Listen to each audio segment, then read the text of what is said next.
हत्याचं आहे, हायकोर्ट म्हणत आहे. अनेक प्रश्न उपस्थित केलेले आहेत. याचं उत्तर तुम्हाला द्यावं लागेल.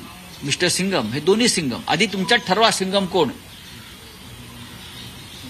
मिस्टर शिंदे सिंगम आहेत की फडणवीस सिंगम आहेत. या देशामध्ये कायदा संविधान आहे आणि तो कायदा आणि संविधान हे सिंगमनी लिहिलेलं नाही, हे लक्षात घ्या तुम्ही. तेव्हा दोघांनी बसावं आणि किंवा कॅबिनेट बोलवावी आणि कॅबिनेटनी ठरवावं की आमच्या सरकारमध्ये सिंगम कोण आहे. बोला.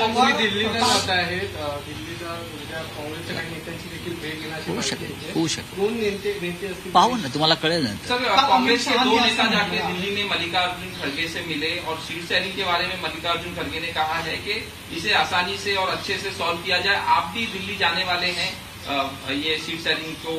देखिए, मैं इस मामले में नहीं जा रहा हूँ, मैं कुछ और काम के लिए जा रहा हूँ, पार्टी का ही काम है, इसलिए मैं जा रहा हूँ.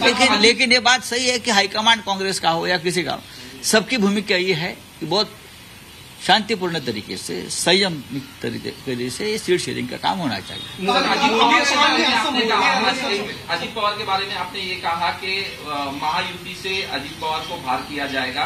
कल अजित पवार का बयान आया कि मैंने बहुत कोशिश की, हमेशा मुख्यमंत्री बनने की कोशिश की, लेकिन मैं उप मुख्यमंत्री बन के रुक जाता हूँ. 5 बार उप मुख्यमंत्री बना हूँ, क्या कहेंगे?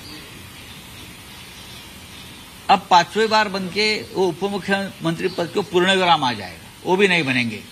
सरकार ही उनकी जा रही है ना, शायद विधायक भी नहीं रहेंगे. लेकिन जिस तरह से राजनीति ये लोग कर रहे हैं, जनता उनको सबक सिखाएगी. Thank you. मोदी यांचे दौरे सुरू आहेत. सर, मोदीचा दौरा रद्द झाला. तर बदलापूर प्रकरणात कोणता बदला पूर्ण झाला असा सवाल संजय राऊतांनी केलेला आहे आणि पुरावे नष्ट करण्यासाठी बळी घेतला. सरकारमध्ये सिंघम कोण आहे हे ठरवावं असं म्हणत सरकारला आव्हान त्यांनी दिलेलं आहे. तसंच अजित पवारांच्या वक्तव्याबद्दल विचारलं गेलं तेव्हा हे सरकारच राहणार नाहीये, ते आमदार तरी होतील का असं म्हणत संजय राऊतांनी एक वक्तव्य केलेलं आहे.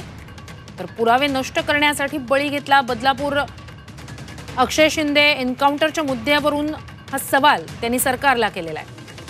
तर एन्काउंटरचं श्रेय घेण्यासाठी सरकारमध्ये चढाओढ आहे आणि सरकारमध्ये सिंघम कोण हे ठरवावं असं म्हणत सरकारला टोला संजय राऊतांनी लगावला.